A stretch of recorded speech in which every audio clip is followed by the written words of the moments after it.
باپ انصاف کی بات بولے، ظلم کی نا انصافی کی بات نہ بولے. کیوں؟ اللہ کا حکم ہے کہ انصاف کرو. ان اللہ یامر بالعدل. ہمارے یہاں گھروں کے اندر چھوٹے چھوٹے معاملات پیش آتے ہیں، ساس بہو کے جھگڑے، ساس بہو کے جھگڑے گھروں میں پیش آتے ہی رہتے ہیں. انسان ہے، معاشرے باتیں ہیں. اب آدمی ہے، ایک تو لڑکا ہے، ایک باپ ہے. اب ساس اور بہو لڑ رہے ہیں. اس میں بھول کس کی ہے، غلطی کس کی ہے، کس کو دبانے کی بات ہے، کس کو کہنے کی بات ہے؟ لڑکا اپنی بیوی کی رسی کھینچے گا اور باپ اپنی بیوی کی رسی کھینچے گا. یہی تو ہوتا ہے دنیا میں. باپ اپنی بیوی کی رسی کھینچے گا، لڑکا اپنی بیوی کی رسی کھینچے گا. انصاف نہ یہ کرے گا، نہ انصاف یہ کرے گا. اللہ کا حکم ہے انصاف کرو. اللہ کا حکم ہے انصاف کرو. باپ کو بھی یہ حکم ہے کہ تم دیکھ رہے ہو گھر میں ساس بہو کے درمیان میں کوئی اختلاف ہو رہا ہے تو سوچ کر غور کر کے جس کی غلطی ہے اسے دبا کر کو جھگڑا ختم ہوگا. اور غلط رسی کھینچو گے جھگڑا ختم نہیں ہوگا اور بڑھے گا. بیٹے کو بھی یہ حکم ہے کہ دیکھ غور کر کہ ماں اور بہو بیوی کے درمیان میں کون صحیح اور کون ناانصافی کرتے. تو جو ناانصافی جس کی ہے اس کو بتا کہ یہ ناانصافی ہے اور ناانصافی کا ساتھ مت دے، انصاف کر. اس میں بیٹے کو ماں کا ادب ملحوظ رکھنا چاہیے. بیٹے کو ماں کا ادب ملحوظ رکھنا چاہیے. نہیں کہ اس نے دیکھا کہ یہ ناانصافی میری ماں کی ہے تو وہ ماں کے ساتھ لڑنے لگے. یہ بیٹے کے لیے شایع نشان نہیں ہے. بیٹے کو ماں کا ادب بہرحال اسے ملحوظ رکھنا ہے، لیکن اسے غلط بیوی کی رسی نہیں کھینچنی. لیکن اور اگر قصور ماں کا ہے تو ماں کی رسی بھی نہیں کھینچنی. جو انصاف ہے وہ انصاف کرو. اسی لیے نکاح کے موقع پر 3 آیتیں پڑھی جاتی ہیں. ہم لوگ وہ آیتیں پڑھتے ہیں اور سمجھتے کچھ نہیں. اس نکاح کے موقع پر جو 3 آیتیں پڑھی جاتی ہیں ان میں نکاح کے سلسلے کی بہت اہم ہدایات دی جاتی ہیں. مگر ہماری بدقسمتی یہ ہے کہ ہم قرآن کریم کو سمجھتے نہیں ہیں اور سمجھنا چاہتے بھی نہیں. ورنہ 5 سال کے اندر دنیا کی ہر لینگویج اپنی دنیا کی ضرورت کے لیے آدمی سیکھ لیتا ہے. دنیا کی کوئی لینگویج ہو اپنی دنیا کی ضرورت کے لیے 5 سال میں سیکھ لیتا ہے. اور 100 سال بھی زندہ رہے تو قرآن نہیں سمجھ سکتا. کیوں؟ اسے سمجھنا ہی نہیں. تو یہ ہماری بدقسمتی ہے کہ ہم ان ہدایات کو نہیں سمجھتے. ہم نے ایک رسم کے طور پر خطبہ پڑھ کر وہ 3 آیتیں پڑھ لی، حالانکہ ان 3 آیتوں میں نکاح کے سلسلے کی بہت اہم ہدایات دی جاتی ہیں. ان میں ایک آیت پڑھی جاتی ہے، یا ایھا الذین آمنوا اتقوا اللہ وقولوا قولا سدیدا. اے وہ لوگوں جو ایمان لائے ہو، اللہ سے ڈرو اور درست بات کہو. یہ وہ درست بات. اگر اس ہدایت کو ملحوظ رکھ لیں گھر کے اندر ہر آدمی تو کوئی فیملی پرابلم پیدا ہی نہ ہو. فیملی پرابلم پیدا ہی وہیں سے ہوتا ہے جب نادرست باتیں شروع ہو جاتی ہیں. یا تو خسر نادرست بات کر رہا ہے، یا بیٹا نادرست بات کر رہا ہے. اختلاف ساس بہو میں ہے. اب اس ساس بہو کے مسئلے کو اس کو حل کون کرے گا؟ یا تو خسر نادرست بات کہہ رہا ہے یا بیٹا نادرست بات کہہ رہا ہے. جھگڑا بڑھتا چلا جاتا ہے. بیٹا اور بہو میں لڑائی ہو رہی ہے. اس میں ماں باپ کا یہ فریضہ ہے کہ وہ توجہ رکھیں، غور کر کے جو انصاف کی بات ہے وہ کہیں. اگر اس میں نا انصافی کی بات کہیں گے جھگڑا بڑھتا چلا جائے گا اور جب جھگڑا بڑھتا طلاق تک نوبت پہنچے گی. تو یہ ہدایت دی جاتی ہے کہ اے وہ لوگوں ایمان لائے ہو، اللہ سے ڈرو اور درست بات کو وقولوا قولا سدیدا. اور فائدہ بتلایا، یصلح لکم اعمالکم. درست بات کہو گے تو اللہ تمہارے کاموں کو سنوار دیں گے. ویغفر لکم ذنوبکم. اور تھوڑی بہت جو کوتاہیاں ہو گئی اسے اللہ معاف کر دیں گے. کتنا بڑا فائدہ ہے. مگر ہم اس ہدایت کو سمجھتے ہی نہیں ہیں. اور یہ تو دنیا میں جھگڑے تو ہوتے ہی ہیں، کوئی معاشرہ اس سے بچتا نہیں ہے، مگر اس جھگڑے کو قابو میں کرنا، انصاف قابو میں کرتا ہے، ظلم قابو میں نہیں کر سکتا، نہ انصافی قابو میں نہیں کر سکتی۔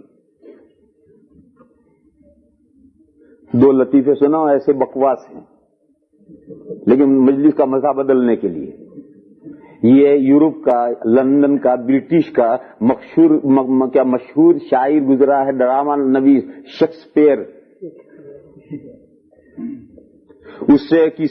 اس کا قول میں نے ایک جگہ پر پڑھا، اس نے کہا کہ دنیا میں سب سے زیادہ خوش نصیب عورت حضرت حوا تھی، دادی حوا۔ اس نے کہا کہ دنیا میں سب سے زیادہ خوش نصیب عورت دادی حوا تھی۔ تو اس لوگوں نے پوچھا کیوں؟ کہا ان کی ساس نہیں تھی۔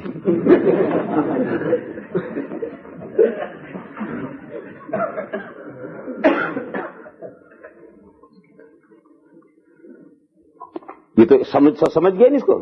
اب دوسرا سنو۔ ہمارے یہاں اردو میں مسئلہ ہے کہ میں بہو بنی تو ساس اچھی نہیں ملی، اور میں ساس بنی تو بہو اچھی نہیں ملی۔ ہماری اردو کی مسئلہ ہے، سمجھے نہیں اسے؟ ہماری اردو کی مسئلہ ہے کہ عورت کہ جس دن میں بہو تھی بنی تو مجھے ساس اچھی نہیں ملی، اور جب میں ساس بنی تو بہو اچھی نہیں ملی۔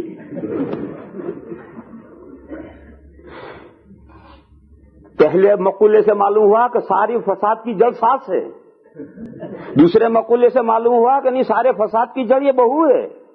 وہ جس دن بہو تھی اس وقت بھی جھگڑے تھے، کیوں؟ اس کی ساس اچھی نہیں تھی۔ پھر جب اس کی اولاد بڑی ہو کر اس کے یہاں بہو آئی تو بھی جھگڑے، کیوں؟ بہو اچھی نہیں ملی۔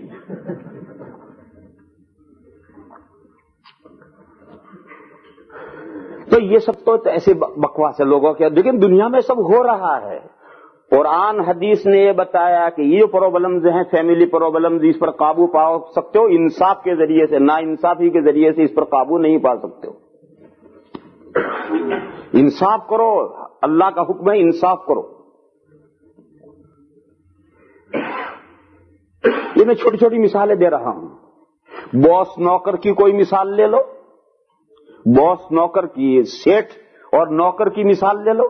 سیٹھ اور نوکر کے درمیان میں شاندار معاملے کب رہیں گے؟ جب انصاف ہو۔ اور سیٹھ نوکر کا انصاف بتاؤں کیسے ہوتا ہے؟ جب حضرت فاروق اعظم رضی اللہ تعالی عنہ پہلی مرتبہ شام تشریف لے گئے ہیں تو حضرت کے پاس سواری میں ایک اونٹ تھا فقط، اور مدینہ سے شام تک ایک اونٹ پر سفر کیا ہے، اور مسافر دو تھے، ایک حضرت تھے اور ایک حضرت کا غلام تھا۔ دیکھو اب سفر کی شان سے ہوتا ہے، اونٹ پر دو آدمی بیٹھ سکتے ہیں، آگے حضرت عمر بیٹھتے، پیچھے غلام بیٹھتا۔ حضرت نے فرمایا نہیں، یہ اونٹ کے ساتھ نا انصافی ہے۔ مدینہ سے شام تک اونٹ بیچارہ دو آدمیوں کا بوجھ اٹھائے چلا جائے، اور ہم اچھے خاصے موٹے مست ٹنڈے ہیں اور ہم پیدل چل سکتے ہیں، اور ہم نے چلے، اونٹ پر دونوں بیٹھے ہوئے ہیں، یہ اونٹ کے ساتھ نا انصافی۔ حضرت نے فرمایا دونوں نہیں بیٹھیں گے، ایک بیٹھے گا اونٹ پر۔ دیکھو اونٹ کے ساتھ انصاف دیکھو کیسے ہو رہا ہے۔ اور طے ہوا کہ 5 مائل حضرت عمر بیٹھیں گے اور غلام رسی پکڑ کے چلے گا۔ پھر جب 5 مائل پورے ہوں گے تو اب غلام اوپر بیٹھے گا اور حضرت عمر رسی پکڑ کے 5 مائل چلیں گے۔ اسی طرح سے مدینہ سے شام تک گئے ہیں دو باس اور غلام،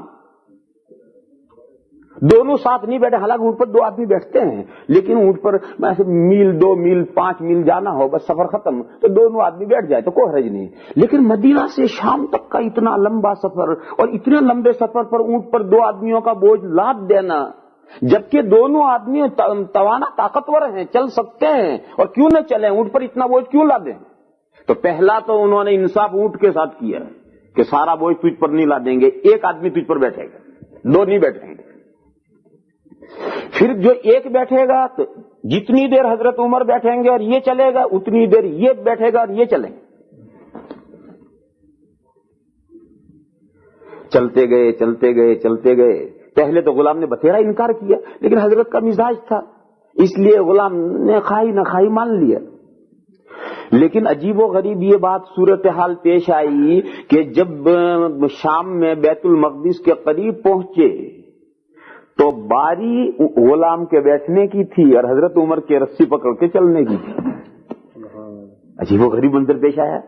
اچھا جا کیوں رہے ہیں یہ بھی سنو. جب حضرت ابو عبیدۃ بن الجراح رضی اللہ تعالی عنہ نے بیت المقدس کا فلسطین کا چاروں طرف سے محاصرہ کیا، قلعہ تھا بڑا مضبوط، کئی دن تک جنگ ہوتی رہی مگر قلعہ فتح نہیں ہوا. تو اندر جو مذہبی لوگ تھے، چونکہ تو مذہبی مقام تھا بہت بڑا، تو اندر کے جو مذہبی پادری تھے ان پادریوں نے امیر لشکر جنرل کے پاس میں یہ بات کہلائی کہ ہمارا تمہارا لڑنا بیکار ہے. اس شہر کو جو فتح کرنے والا ہے اسے ہم جانتے ہیں، وہی شہر کو فتح کر سکتا ہے، دوسرا کوئی شہر کو فتح نہیں کر سکتا. اگر تم 100 سال بھی لڑو گے تو فتح نہیں کر سکتے. وہ جو ہے اسے ہم جانتے ہیں، لہذا تم اپنے امیر کو قلعے کے قریب میں لاؤ اور ہم اسے اپنی کتابوں کی علامتوں سے اسے دیکھنا چاہتے ہیں کہ وہ جو ہمارے شہر کو فتح کرنے والا وہ تمہارا امیر ہے یا نہیں. تو حضرت ابو عبیدۃ بن الجراح کمانڈر ان چیف تھے، وہ گھوڑے پر بیٹھ کر کے قلعے کے قریب گئے. اوپر قلعے کے اوپر پادری کتابیں لیے بیٹھے تھے، انہوں نے بہت غور سے مطالعہ کیا اور غور سے مطالعہ کر کے اجازت دی آپ جائیے. اور انہوں نے کہلوایا کہ تم فتح نہیں کر سکتے ہو، ہم جو امیر فتح کرے گا وہ تم نہیں ہو، تم کتنا بھی لڑ لو اس شہر کو نہیں فتح کر سکتے. یہ بتاؤ تمہارا کوئی اور امیر ہے یا نہیں. تو انہوں نے کہلوایا کہ نہیں، ہمارا جو اصل امیر ہے وہ تو امیر المومنین مدینہ میں بیٹھے ہیں، حضرت عمر ہیں، یہ تو لشکر کے امیر ہیں. تو پھر ان پادریوں نے یہ کہا کہ وہ جو تمہارے امیر ہیں مدینہ میں، جو سب سے بڑے امیر ہیں، انہیں بلاؤ، ہم انہیں دیکھیں گے.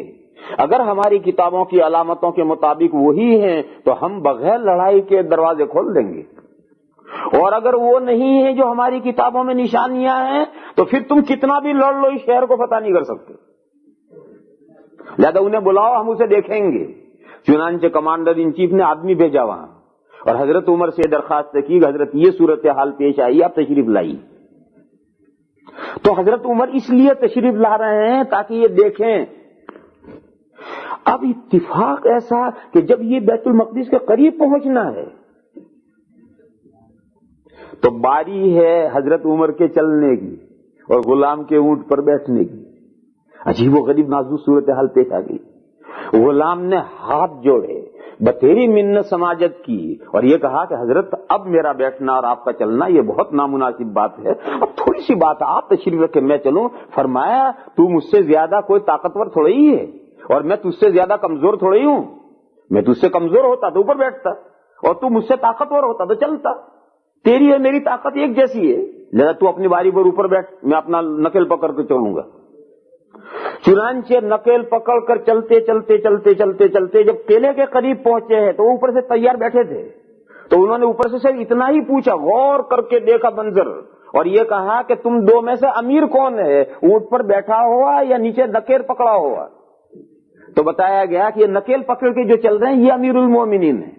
انہوں نے اسی وقت قلعے کے سب دروازے کھلوا دیے، بیت المقدس کے تمام دروازے انہوں نے اسی وقت کھلوا دیے ہیں اور کوئی جنگ وہاں نہیں ہوئی. اور انہوں نے کہا کہ یہی امیر ہے جو ہمارے اس شہر کو فتح کرے گا. اور حضرت عمر اسی حال میں اندر تشریف لے گئے ہیں اور اندر جو ان کا سب سے بڑا چرچ تھا اس چرچ پر پہنچے چلتے چلتے تو نماز کا وقت ہوا. تو اب نماز پڑھنی ہے، نماز کا ٹائم ہو گیا. تو ان پادریوں نے درخواست کی کہ امیر المومنین سے کہ آپ یہاں نماز پڑھ لیں. حضرت عمر نے فرمایا نہیں، میں یہاں نماز پڑھوں گا، مسلمان یہاں اپنے حق کا دعویٰ کر لیں گے. لہذا اس چرچ سے ہٹ کر جہاں کوڑی ڈالی جاتی تھی سب وہاں ایسی جگہ تھی، وہ جگہ صاف کروائی اور جگہ صاف کروا کر کے حضرت عمر نے وہاں نماز پڑھی. وہ جہاں حضرت عمر نے نماز پڑھی تھی وہاں اس وقت مسجد عمر بنی ہوئی ہے. وہ چرچ الگ ہے اور وہ مسجد عمر وہاں بنی ہوئی ہے. اس چرچ میں ان کی درخواست اور ریکویسٹ کے باوجود حضرت عمر نے نماز نہیں پڑھی کہ میں یہاں نماز پڑھوں گا، مسلمان دعویٰ کر لیں گے ہمارے امیر نے نماز پڑھی. تو کوڑی کی جگہ پر جا کر نماز پڑھی اور وہیں مسجد بعد میں بنی. تو مجھے تو اس واقعے میں یہ بتانا تھا کہ اگر انصاف نہ ہوتا تو ساری جو ان کی علامتیں تھی وہ علامتیں ساری بگڑ جاتی ان کی علامت یہ تھی کہ جو اس شہر کا فتح کرنے والا امیر ہے وہ اس حال میں آئے گا کہ اس کا غلام اونٹ پر بیٹھا ہوگا اور وہ نکیل پکڑ چل رہا ہوگا. دیکھو اس ایک انصاف نے سارا مسئلہ آگے حل کر دیا. اور اگر وہاں ناانصافی ہو جاتی کہ چلو بھائی ٹھیک ہے اب قریب آ گیا شہر, چل غلام تو چل لے میں اوپر بیٹھتا ہوں, تو سارا مسئلہ ہی بگڑ جاتا ہے.